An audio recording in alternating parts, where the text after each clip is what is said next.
자, 지난번인가 말씀을 드렸던 것 같습니다. 자고 나면 뭐 세상이 바뀐다 뭐 이런 얘기도 있는데 자고 나니까 이제 우리 동네에 있던 점포가 사라질 수도 있다.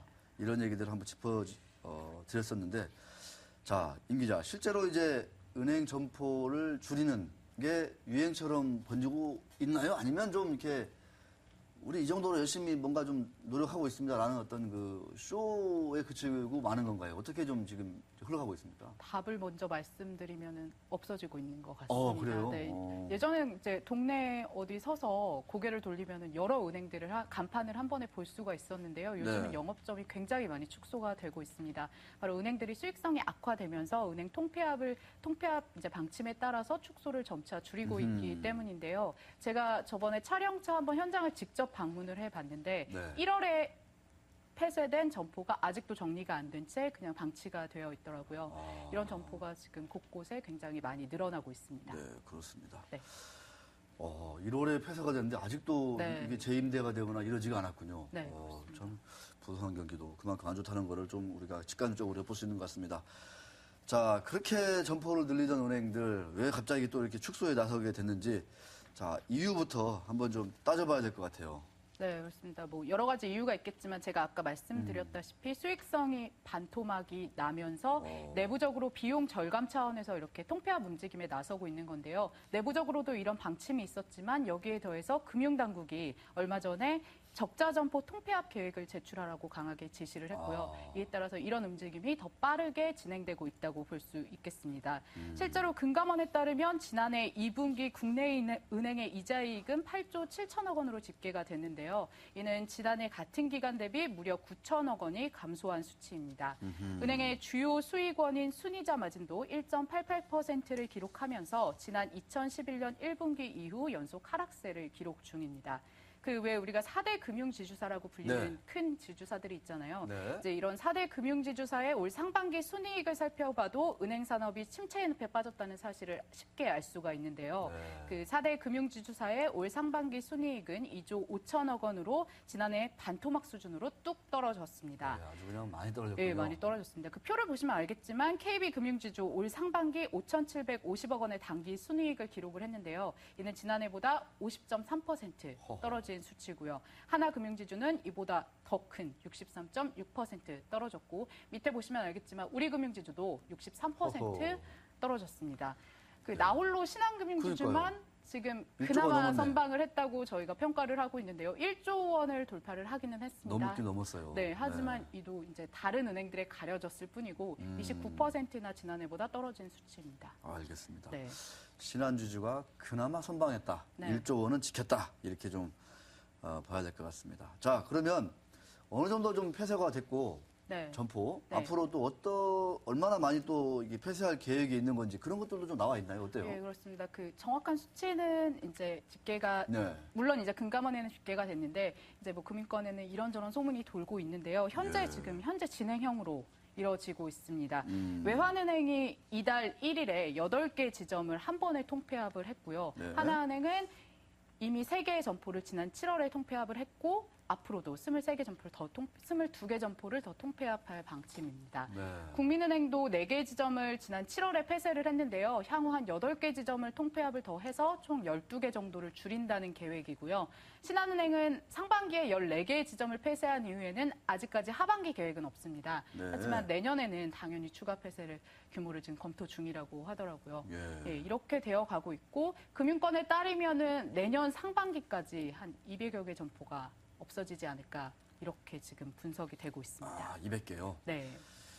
그냥 제 개인적인 마음 같아서는 그냥 200개가 아니라 더 많이 썼으면 좋겠는데 그러면은 그 주변 그 부동산 시장이 같이 죽어버려요. 그렇죠. 그래서 그런 거 생각하면 이런 것도 그렇게 만만히 볼 일은 절대 아닙니다. 네. 자, 은행들이 좀 아까도 이제 금감원이 좀 줄여라. 뭐 네. 너희들 돈을 많이 못 버니까 줄여라. 이렇게 이제 입장을 표명을 하니까 네. 은행들은 좀 왜 또 이렇게 간섭하고 난리야? 뭐 이렇게 또 반발하거나 그러진 않나요? 그렇죠. 요즘 금융 당국하고 은행권 사이에 뭐 관치 금융이라고 해서 여러 가지 이슈들이 있는데요. 네. 제가 이 관련 리포트를 8월 1일에 준비를 했었는데 그 전에 이제 관련 점포를 담당하는 담당자들하고 통화를 해봤습니다. 네. 의외로 금융 당국에게 좀 고마워하는 그런 뉘앙스를 풍겼어요. 그 이유는 땡큐. 예, 제가 말씀드렸다시피 수익성 악화 때문에 내부적으로도 점포를 축소해야겠다는 방침이 정해진 상태였는데 네. 아무래도 점포를 축소를 하면 인력이 감축이 될 수밖에 없잖아요. 자연스럽게 그죠? 예, 그런 네. 구조조정 이슈가 생기게 되고 그러다 보면 노조와 직원들의 반발이 일 수가 있습니다. 그래서 이제 경영자들은 이걸 조금 조심스럽게 하고 있었는데 마침 금융당국이 빨리 해라. 오. 푸시를 한 거죠. 그래서 은행에서는 금감원이 적절할 때 우리한테 지시를 내려준 것 같다라고 말을 하는 분도 계시더라고요. 예, 그렇습니다. 그랬습니다. 분위기. 자, 도대체 이 은행 점포가 몇 개나 되는 거예요, 혹시?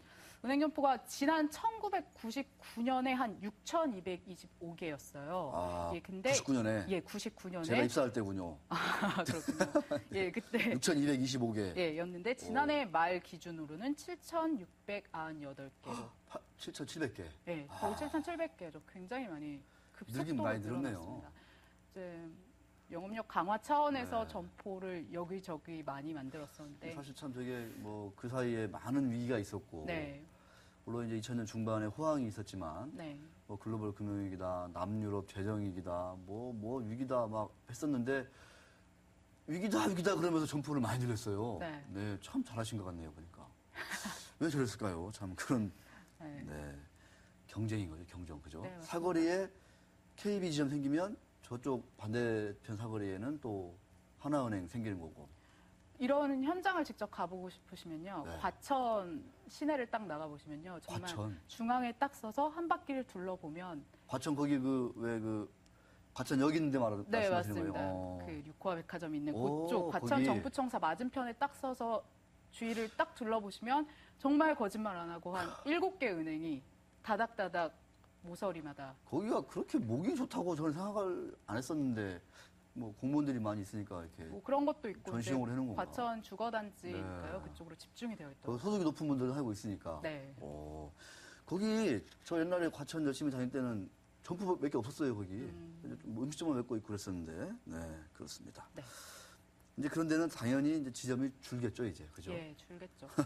자, 제가 살짝 웃지만 이 당사자들은 상당히 가슴이 아플 것 같습니다. 예, 그렇습니다. 네, 이 구조조정의 한 측면인데 7,700개 많이도 늘렸군요. 참 이게 참 어차피 이제 이 거꾸로 가면 다시 또 이제 정상 자리로 네. 와야 되는 거는 또 어쩔 수 없는 또 세상 이치인 것 같기도 하고요.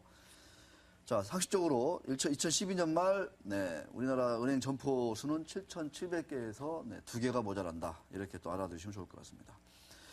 자, 이제 문제는 말씀드린 대로 이 점포 줄이면 당장은 뭐 인력을 같이 줄이지는 않겠다. 이렇게 얘기를 네. 하고 있는데 결국은 좀 시간 지나고 그러면 뭐 앉아있을 자리가 없으니까 네. 소리 소문 없이 좀 구조조정으로 이어지는 거 아니냐. 이렇게 걱정하시는 분들이 있습니다. 어떻게 좀 보세요? 네, 저도 사실 그 부분이 굉장히 많이 걱정이 되는데 네. 아직 뭐 제가 노조 측 분들하고 연락을 해봐도 그렇고 은행 경영진들하고 만나봐도 그렇고 아직까지 구조조정의 어떤 인식이 감지되지는 않고 있습니다. 아직까지는 그런데 이제 은행에서 말하는 거는 아직까지는 유휴 인력을 소화할 수 있다라는 있다. 건데요. 은행이 생각보다 자진 퇴사하는 인원 비중이 높다고 해요. 그 이제 명예퇴직을 하시는 분들도 있고 자진적으로 명예퇴직을 하시는 분들도 있고 뭐 은행 업무 강도가 좀 높다 보니까 그냥 알아서 그만두시는 분들도 꽤 많다고 합니다. 그래요. 그래서 내부적으로 이제 인력을 재배치를 함으로써 이런 유휴 인력을 어느 정도는 소화할 수 있다라는 건데요. 근데 이제 말씀하신 것처럼 내년까지 이런 흐름이 이어질 경우에는 그럼 이제 경영진들의 머리가 복잡해질 수밖에 없겠죠. 그래서 실제로 이제 일부 시중은행에서는 수익성 개선 대책 일환으로 명예퇴직을 확대하려는 움직임도 조금은 보이고 있습니다. 만 55세 이상 직원을 대상으로 임금 피크제를 권장하는 대신에 명예퇴직을 권장하는 그런 분위기가 감지가 됐는데요. 자세한 얘기는 이따 오후 6시에 뉴스를 통해서 들어보실 수 있습니다. 임채영 기자 뉴스를 보라고 또 예고까지 해주시는군요. 그렇죠. 친절하게. 궁금하시다면 저희 MTN 투데이를 보시면 되겠죠. 알겠습니다. 이게 네. 친절하게 안내해 주셔야 돼요. 네. 알겠습니다. 네. 그런데 이제 우리 시청자 여러분들 눈치를 챘을 수도 있을 것 같은데 기존 인력을 많이 안 줄여요. 네. 근데 점포는 줄어들어요. 그러면 문제는 뭐냐면 이제 젊은이들 은행에서 그동안 좀 많이 뽑았잖아요. 네. 고졸 채용도 좀 했었던 것 같고 네. 특히 MB 때는 네. MB 정부 때는 좀 이 신규 채용이 준다 이렇게 좀 걱정이 좀 될 수밖에 없는데 실제로 그렇게 좀 가고 있나요? 어때요? 예, 맞습니다. 신규 채용 시장을 한마디로 묘사를 하라면 먹구름인 것 같아요. 정말 실질적으로 상반기에도 굉장히 거의 지난해 대비 반토막 수준으로 채용 규모를 줄인 은행들이 꽤 많고요. 하반기는 아직 채용 인원조차 확정하지 못한 은행이 대다수입니다. 제가 어제 그 은행 취업을 준비하는 취업 준비생을 한 명 만나보고 왔는데요. 네. 그 관련 리포트가 준비되어 있는데 이걸 먼저 보시고 이야기를 나눠보면 좋을 것 같습니다. 네.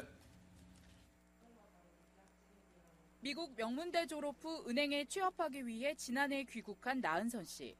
경제학을 전공한 나 씨는 상반기 은행 취업에 도전했지만 서류 전형부터 쓴맛을 봤습니다. 인턴을 하고 나서 귀국을 하자마자 바로 은행 취업에 도전을 했어요. 그래서 상반기에 4군데의 은행에 지원을 했고 다 서류 광탈을 겪었어요. 굉장히 취업문이 좁다는 말을 많이 들었었는데 제가 직접 경험해 보니 들은 것보다도 훨씬 힘들었던 것 같아요.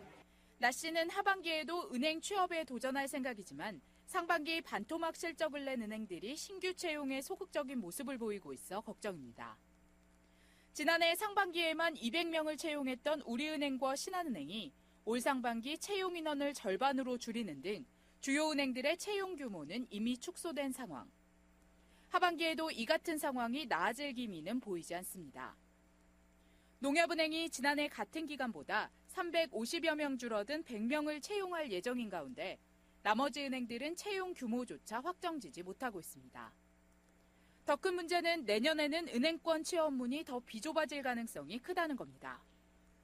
금융당국이 수익성 개선 차원에서 적자 점포 축소를 지시한 가운데 내년 상반기에도 은행마다 적지 않은 점포를 통폐합할 예정입니다. 때문에 은행 입장에서는 직원 수를 늘리기 부담스러울 수밖에 없습니다. 은행권 고위 관계자는 현재보다 점포가 더 축소된다면 기존 직원이 나가지 않는 한 신규 채용 규모는 줄어들 수밖에 없다고 말했습니다. 저금리 저수익 늪에 빠진 은행들이 뚜렷한 수익성 개선 방안을 찾지 못하고 있는 가운데 은행맨이 되고자 하는 청년들의 한숨은 깊어지고 있습니다. 머니투데이 방송 임채영입니다. 네, 우리 임채영 기자 리포트를 제가 이렇게 집중을 해서 들어봤더니요. 네. 다 끝에 다잖아요. 했습니다. 다의 그 뭐라고 성량이라고 해야 되나요? 이게 참 뭐랄까 좋네요. 아주 맑고 감사합니다. 맑고 풍부하고 상당히 깊이가 있습니다. 기고만장 나올 때마다 너무 띄워주시는. 아니에요. 이게 진짜입니다. 보시겠습니다. 이 다가 상당히 좋습니다. 너무 감사합니다. 편안한데요, 리포트가. 자, 문을 닫고 있는 점포가 많이 늘고 있다. 네. 좀 취재를 해보니까 어떤 생각이 좀 많이 드나요? 이게 좀 대세다. 신규 채용이 준다. 이게 좀 대세로 자리 잡을 것 같은데 또 다른 좀 대책이 좀 나와야 되지 않을까. 가뜩이나 지금 고용시장이 많이 좀 침체되어 있는데 어떤 생각이 듭니까? 네, 그렇습니다. 그러니까 어떤 분이 이런 말씀을 하시더라고요. 그 아무래도 위로 올라갈수록 연봉이 많잖아요. 그러면 그분 한 분이 나가시면 신규 인력을 2명 정도를 채용할 수가 있는데 예. 그러면은 오히려 이제 인력 시장은 더 활성화되는 게 맞기는 하지만 지금 은행이 이 같은 움직임을 보이려는 거는 수익성 악화에 따라서 비용을 절감하려는 거잖아요. 네네. 근데 이제 은행에서 명예퇴직을 하시거나 퇴사하시는 분들에게는 퇴직금을 지급을 하게 됩니다. 네. 그럼 이제 몇 년치 월급을 주고 이런 식으로 되게 되었는데 그러면 순간적으로는 더 비용이 늘어날 수밖에 없는 네. 거죠. 그래서 은행 입장에서는 이 또한 부담으로 지금 작용하고 있는 게 사실입니다. 네. 그래서 그 리포트 마지막 부분에 고위 관계자의 말을 제가 인용을 했는데요. 저 말이 답인 것 같아요. 그래서 내년에는 지금 이런 상황으로 은행권의 어떤 새로운 수익 시장이 창출되지 않으면 청년들은 은행 취업문을 뚫기가 더 어려워질 수밖에 없는 게 사실인 것 같습니다. 자, 임채연 기자가 이 은행의 수익성 악화가 더 이상 남의 일은 아니다. 이런 얘기를 잘 정리해 주신 것 같습니다. 임 기자, 오늘 말씀 잘 들었습니다. 수고하셨습니다. 네, 감사합니다.